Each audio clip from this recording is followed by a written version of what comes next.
buenos días, estimados amigos y amigas que nos sintonizan en El Salvador y en otros países. Saludos desde Santiago, Texacuangos.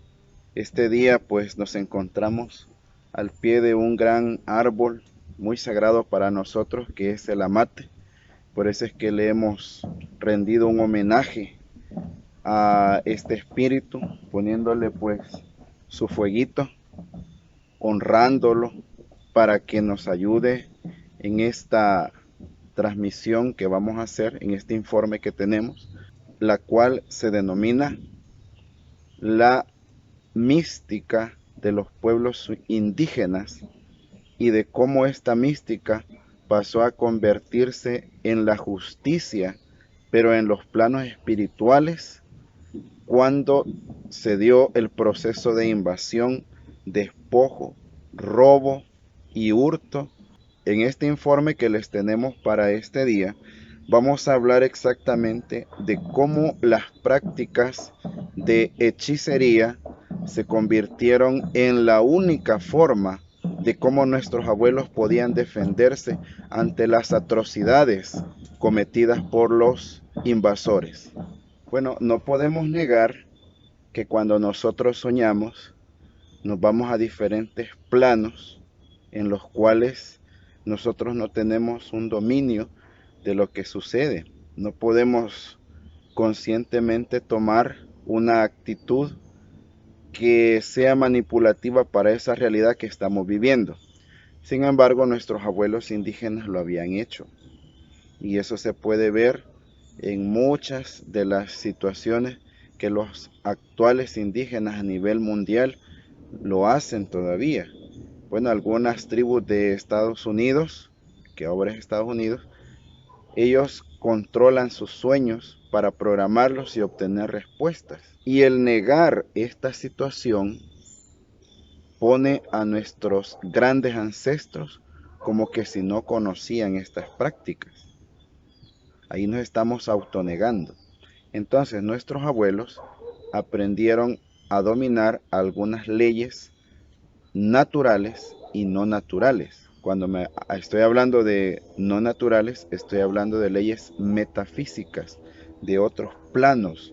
Estamos hablando de otra forma de espiritualidad que puede ser un poco más abstracta y difícil de comprender para algunas personas, en especial para el erudito aquel que cree que todo es cuestión científica, académica, universitaria, y que no es capaz de dar una pequeña duda a lo que está viendo, le están contando o está pasando en todo el pueblo. Para aquel entonces, cuando se dio la invasión, nuestros abuelos y abuelas tuvieron que soportar muchas barbaridades, arbitrariedades, imposiciones. Cuando los españoles vinieron acá a disque colonizarnos, después de habernos descubierto, y recalco estas palabras porque no son válidas, no son ciertas. Nosotros aquí ya vivimos. Muchos pueblos ya estaban aquí desarrollados y ellos se dan la atribución de que nos han venido a descubrir. Nosotros ya estábamos acá, ya vivíamos en contacto con la naturaleza, ya vivíamos de una manera armoniosa. No había contaminación, ni enfermedades, ni epidemias. O a lo mejor sí, pero estaban controladas. Pero no, tuvieron que venir ellos, ¿verdad? Y ni modo, pues, ¿qué se hizo? Y está bien la unión de dos culturas, pero de manera pacífica, complementaria. Pero ellos vinieron a imponernos acá todas sus costumbres y tradiciones, incluso hasta espiritualidad. Y aquí estamos hablando de lo que es la religión impuesta. Nuestros abuelos preguntaban, ¿dónde está ese Dios que tanto pregonan ustedes? Y ellos le habían dicho que había muerto, que había resucitado y que se había ido al cielo y que iba a venir por segunda vez.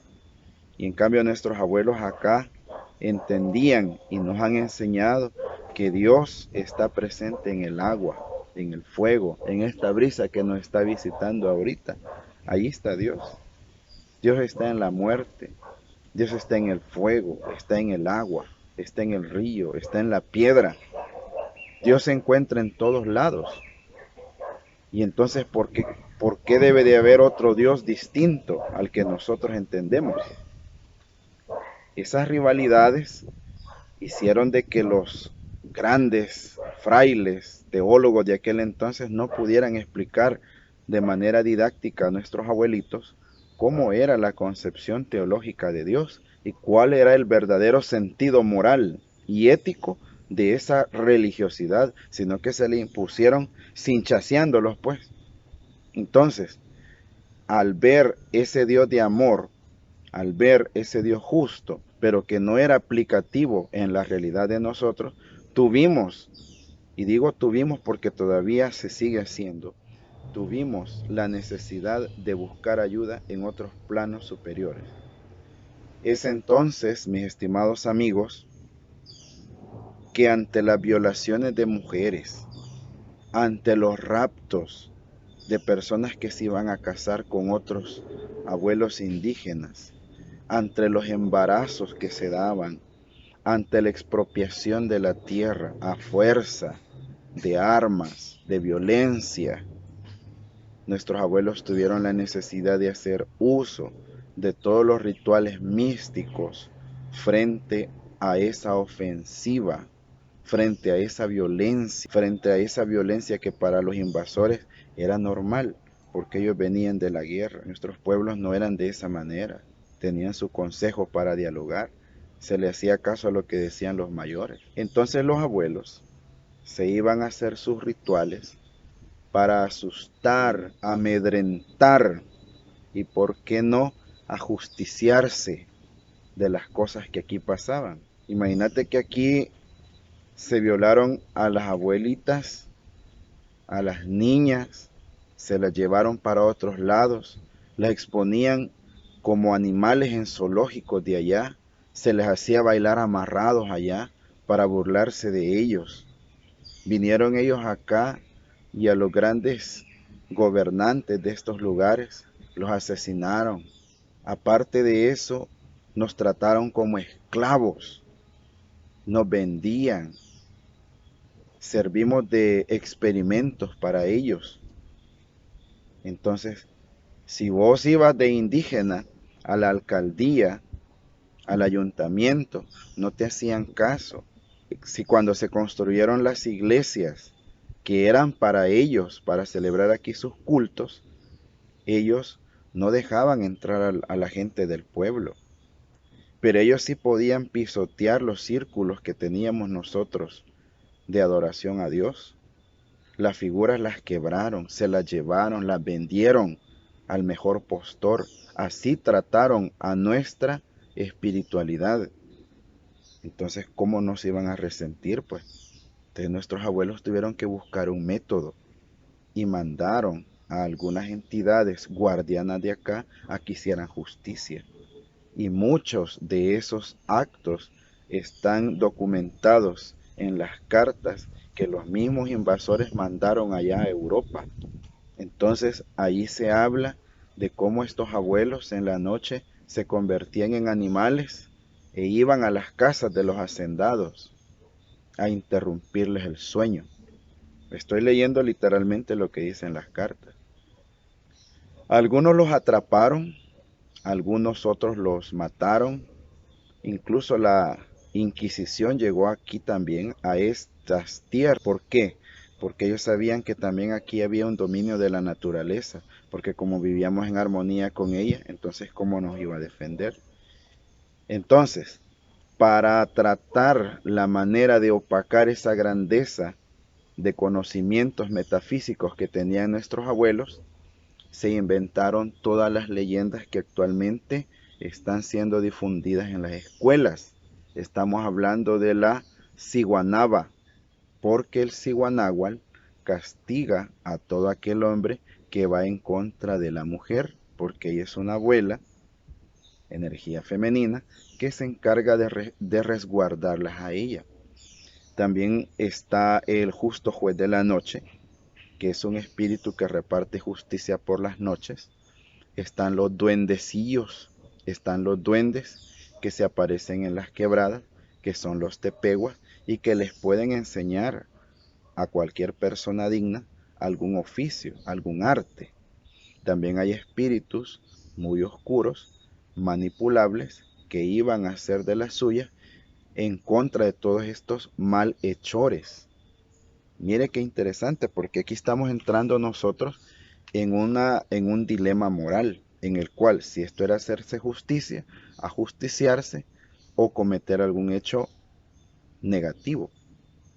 Entonces, nuestros abuelos tuvieron que recurrir a la hechicería, a la mística de ellos, para poder hacer valer sus derechos.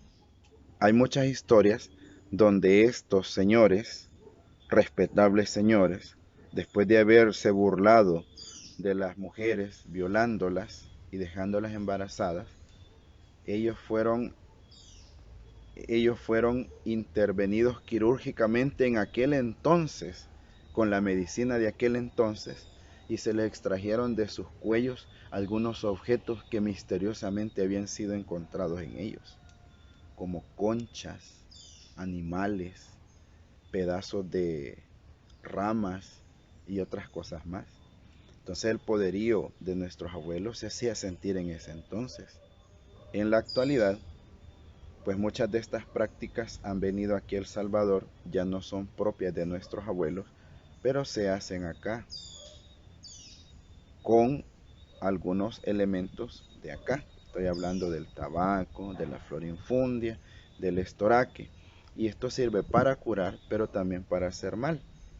Ahí depende la persona y su ética y su capacidad moral de hacer las cosas buenas o de perjudicarlas. Entonces, en este video hemos tratado la manera de explicar y que usted juzgue el hecho de haber usado estas enseñanzas para defendernos.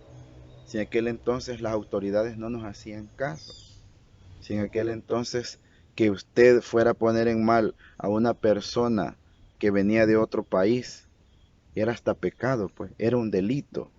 La iglesia trató de decir que era lo pagano y que era lo que en realidad era de Dios. Y nosotros no éramos de Dios con nuestras prácticas, pero también nosotros adorábamos al mismo Dios, solo que con distinto nombre. Ese desentendimiento, esa falta de tolerancia es la que hizo que a nuestros abuelos se vieran obligados al uso de eso, para recuperar los terrenitos que era lo único que teníamos, donde habitar. Y todavía aparte de eso teníamos que pagar un impuesto ahora. Si el impuesto que nosotros hemos pagado desde siempre es el amor a la naturaleza, el cuidarla, cuidar a la madre tierra de que no le pase nada, porque es la que está continuamente renovándose y dándonos que tomar, el agüita, los cultivos, la fruta y el conocimiento, porque esta es una biblioteca abierta, es una biblioteca que se encuentra al alcance de nosotros, pero tenemos que echar mano de la observación y de la atención, cosa que ahora los medios de comunicación actual nos están quitando. Ya no le hacemos ni caso a las corazonadas que tenemos, porque nos han dicho que todo debe ser científicamente comprobado. Nuestros abuelos no actuaban de esa manera, nuestros abuelos lo hacían de corazón. Así como de corazón, las abuelitas cuando vamos a los cantones nos ofrecen un guacalito con agua o nos ofrecen café con pan. Ese es el verdadero atributo de nuestros pueblos indígenas, no la violencia. Por eso es que no estábamos nosotros acostumbrados a que nos trataran con violencia. Pero ellos sí podían usar la violencia a su antojo. Recordémonos que para esas épocas, allá en Europa, se estaban librando todavía las batallas llamadas guerras santas, donde los moros y los cristianos estaban en combate por tierras. Entonces ellos acá vinieron a replicar casi lo mismo.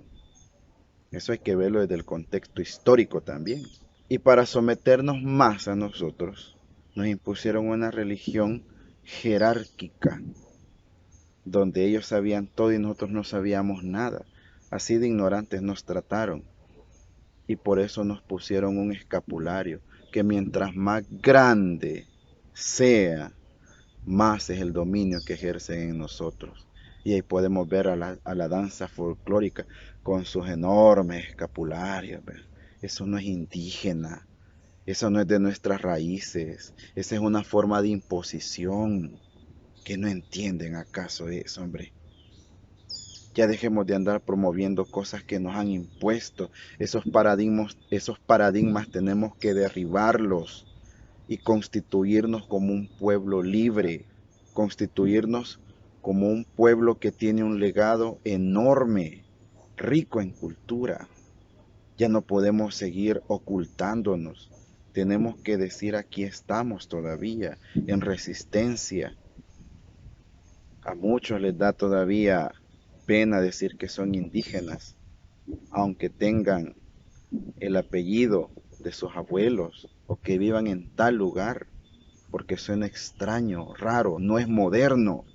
Entonces nosotros tenemos que hacer nuestra hechicería actualmente. ¿Y cómo es eso? Honrando a la naturaleza. Y la naturaleza nos va a regalar salud, prosperidad, inteligencia, belleza, corporalidad hábil, porque eso es lo que nuestros abuelos persiguen siempre. Así es que, mis estimados amigos, dejamos este debate abierto y en sus comentarios nos pueden escribir qué opinan acerca de eso. ¿Creen que era justo que nuestros abuelos se defendieran a través de la hechicería? La hechicería que se hace actualmente es para beneficio. ¿Quién tiene más culpa? ¿El hechicero que hace el trabajo o la persona que lo va a buscar? Coméntenos en nuestro canal. Nosotros lo que queremos es hacer debate, que usted piense sobre nuestras verdaderas raíces indígenas y cuáles han sido aquellos actos que se han cometido y se siguen cometiendo hasta hoy, discriminativos y autodiscriminativos y entre la comunidad, para que ya no los hagamos, para que seamos de una buena vez un pueblo unido y saquemos nuestra frente en alto y nos hagamos sentir como pueblos indígenas. Muy buenos días, estimados amigos, hasta donde estén, hasta donde nos vean. Un abrazo fraterno y pasen un feliz día.